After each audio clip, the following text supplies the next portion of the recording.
Ada kisah di mana seorang ibu menceritakan kepedihannya ketika putri yang dia cintai dan dia sayangi disekolahkan di pesantren dalam lingkungan yang baik, kemudian akhirnya terbukti dia hamil. Dia mengadukan tentang rasa sedihnya, apa yang harus dia lakukan. Ayah dari putri ini merasa shock begitu mengetahui sang putri yang dia cintai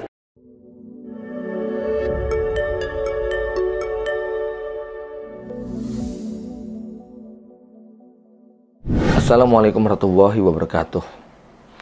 Masih tentang rahmah dan mawaddah, bahwa seorang ayah dan ibu dituntut untuk memiliki cinta yang penuh dengan kasih dan sayang untuk anak-anaknya.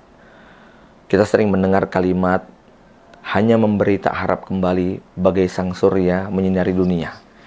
Ini filosofi tentang seorang ibu yang harus tetap memberikan selimut kasih dan sayang kepada anak-anaknya. Ada kisah di mana seorang ibu menceritakan kepedihannya ketika putri yang dia cintai dan dia sayangi disekolahkan di pesantren dalam lingkungan yang baik, kemudian akhirnya terbukti dia hamil. Dia mengadukan tentang rasa sedihnya, apa yang harus dia lakukan.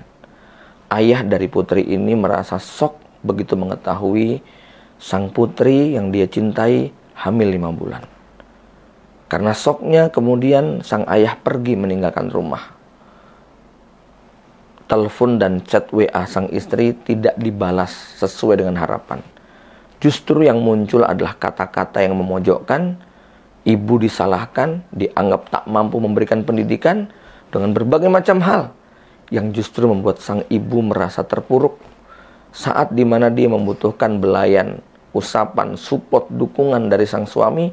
Justru sang suami menjatuhkan dan merendahkan.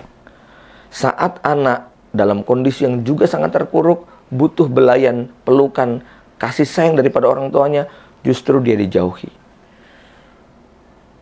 Maka inilah ujian yang cukup berat bagi seorang mukmin. Ketika Allah hadirkan kepada kita anak-anak yang tak sesuai dengan harapan. Ketika Allah perlihatkan kepada kita anak-anak yang di bawah ekspektasi kita. Mencintai tanpa syarat. Ini adalah kecintaan yang hebat. Belajar kepada Nabi Nuh alaihissalam.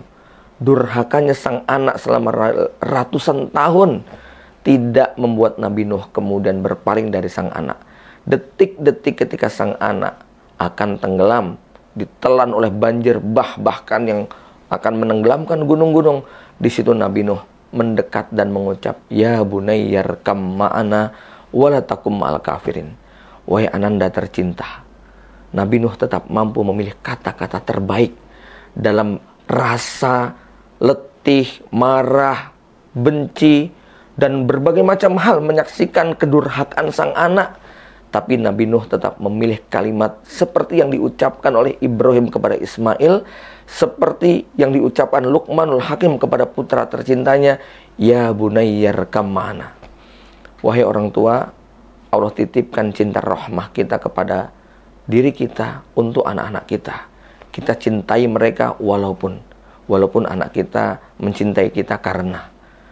Inilah yang Allah titipkan pada kita. Maka bersabarlah. Mencintai mereka bukan karena mereka akan berbakti, bukan karena mereka memenuhi harapan kita, bukan karena memenuhi ambisi dan keinginan kita, tapi mencintai mereka karena ini tuntutan Allah Subhanahu wa taala. Karena ini fitrah dan tanda-tanda kekuasaan yang Allah berikan pada kita. Rahmah dan mawaddah hanya berlaku liqaumi yatafakkarun, hanya bagi orang-orang yang mau berpikir. Assalamualaikum warahmatullahi wabarakatuh.